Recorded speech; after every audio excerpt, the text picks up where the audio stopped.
feel the heat, Philippines? Can you feel the heat, Philippines? Tonight is what it means to be part of RIWAY International.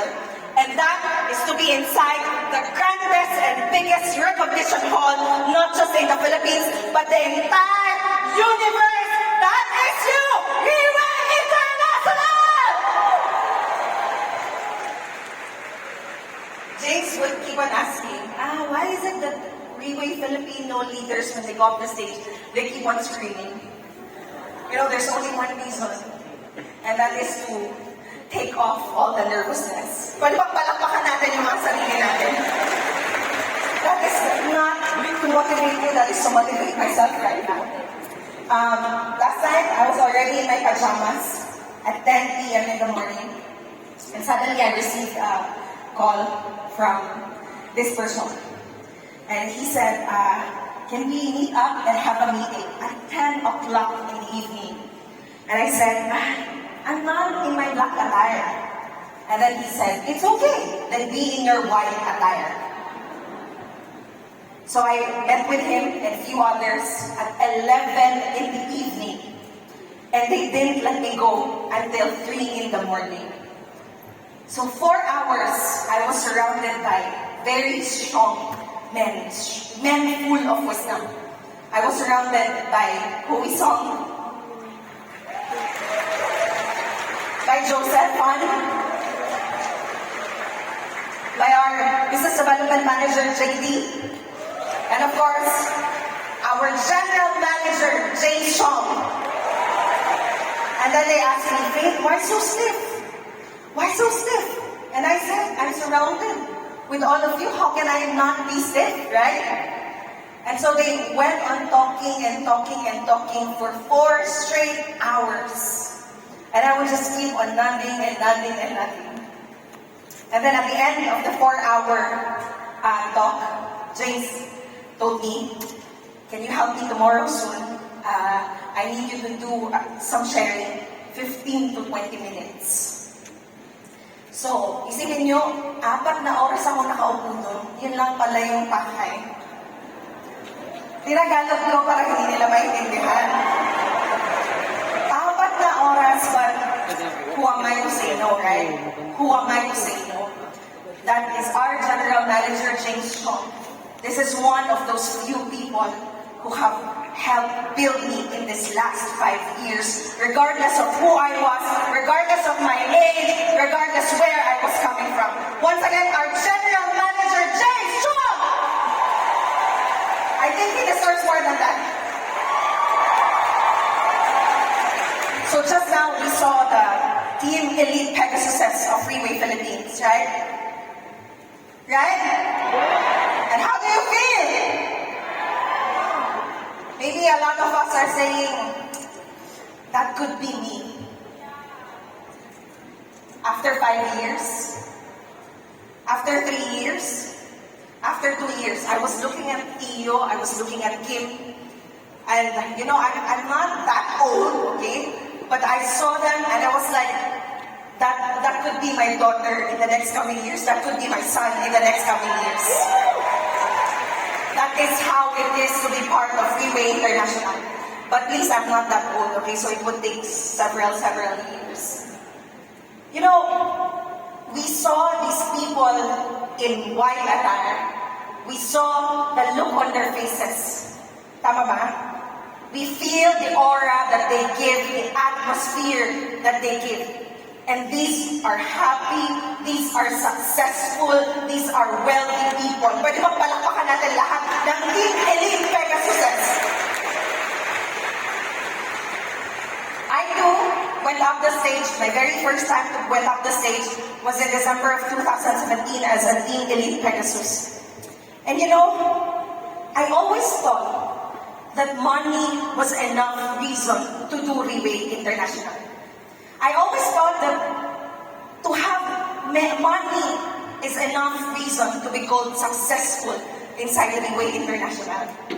Like many people I know, I thought that money was enough to do and to stay inside RIWAY. But today, as I stand here on this stage, a alongside the top leaders of RIWAY Philippines, alongside the top management of RIWAY International. Trust me when I say that being on this stage is so much more beyond money.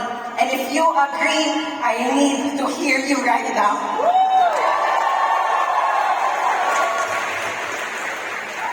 We would always think that what we lack is the what and the how in the business. We always wrongly convince ourselves that maybe I am not as successful as Diane, Gemma, Angel, because I do not know enough of the whats and the hows in the business. We have wrongly been convincing ourselves that maybe I am not as successful yet as Rex Bugala because I haven't done enough of the whats and the hows in the business. But isn't it that in reality, the 14-year-old system of RIWAY International has been relentlessly teaching us and showing us what to do and how to succeed in this life? From the OPP to the NDO, it's teaching you how to become successful. From the business development, the culture of this team, it's teaching us how to become successful. From JD to Robert to Eric to John and now to Kerwin to Nathan, all of these young men are teaching us, showing us how to become successful. From the core management team, all of the things about RIWAY International is in fact teaching us and showing us that success is possible. But you know what? The question is, why is it that some people are inside this recognition hall and others are outside waiting? Why is it that some people are able to go up the stage and some people remain seated on their seats? It's because I believe that we know the what and the hows of the business. We know what to do. We know how to do it. But the question is, have we been asking ourselves how clear we are of our whys in the business? What separates a RIWAY person who is not that successful and a RIWAY person who is successful, I believe, is not on the what, is not on the how, but on his why. Pwede bang palakpakan natin yan? Because I believe that the people seated here in front have the biggest whys inside this room right now.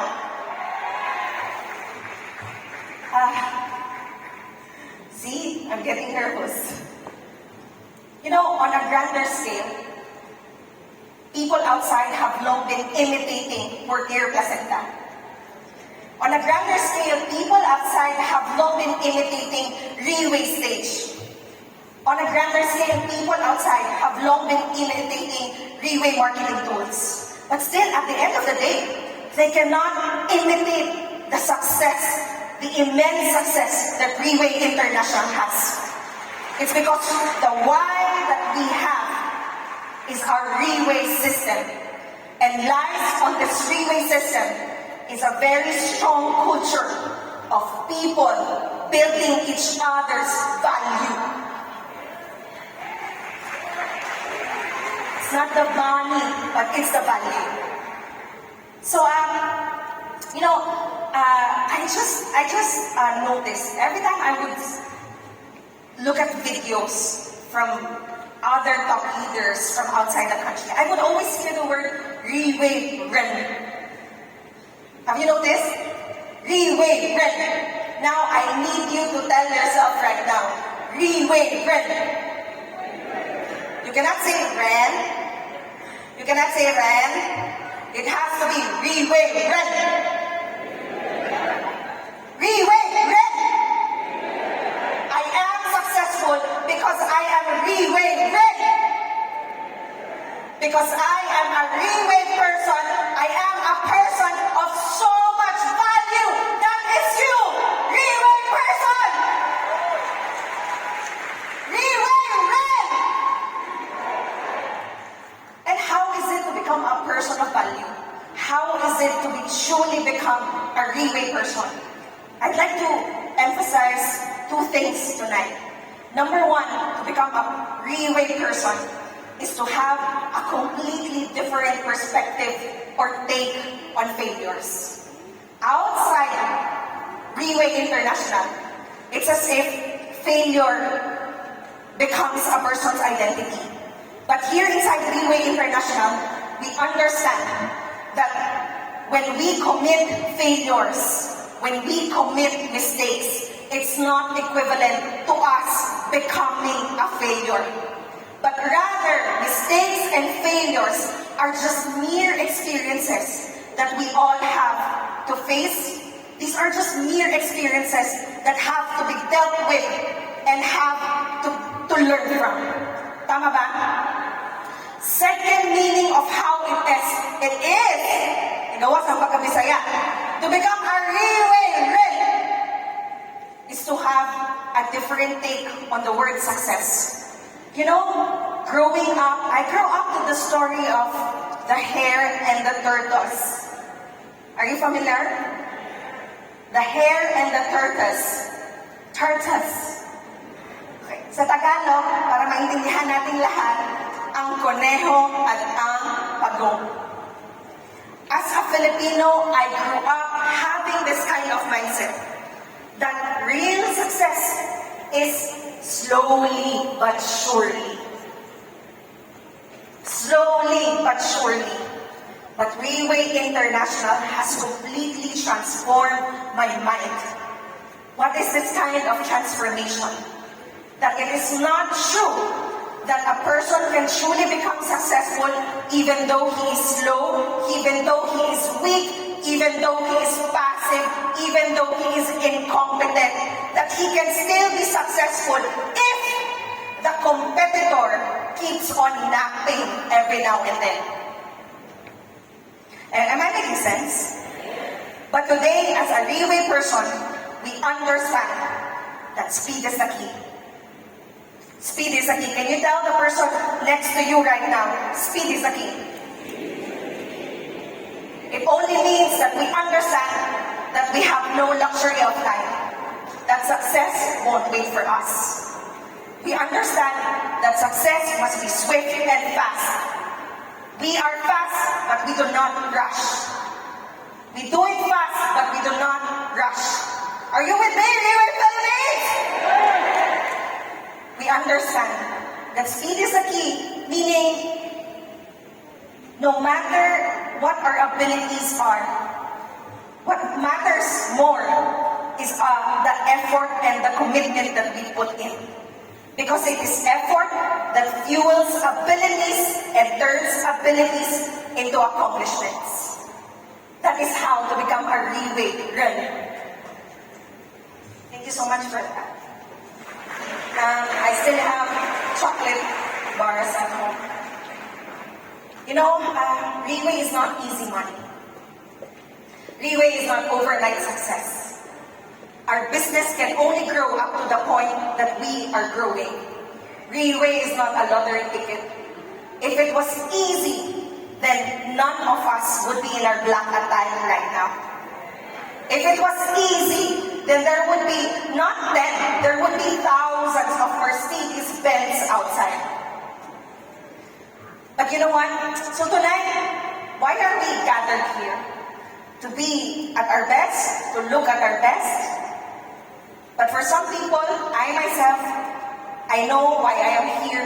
I am here to celebrate the successes of the team, the successes of others. But I also know that I won't be just sitting there clapping for others. This event tonight, this event is to bring us back to our whys. Why we started doing RIWAY business in the first place. Why are you here? Why are you waking up in the morning? Para kanino ka bumabangon? It's not about the what, it's not about the how, but it's how much you have faith in your why. Today, before tonight ends, and it won't be ending anytime soon, okay? There are still a lot more people to recognize. Our goal tonight is to give ourselves another reason why. Why RIWAY? And why is it that you're going to be the next person who's going to go up the stage as the next King Ili Pegasus, as the next top leader of RIWAY International? And only those who have the biggest faith in their why can actually achieve that. Maayong gabi sa tanan and have a wonderful evening, everyone.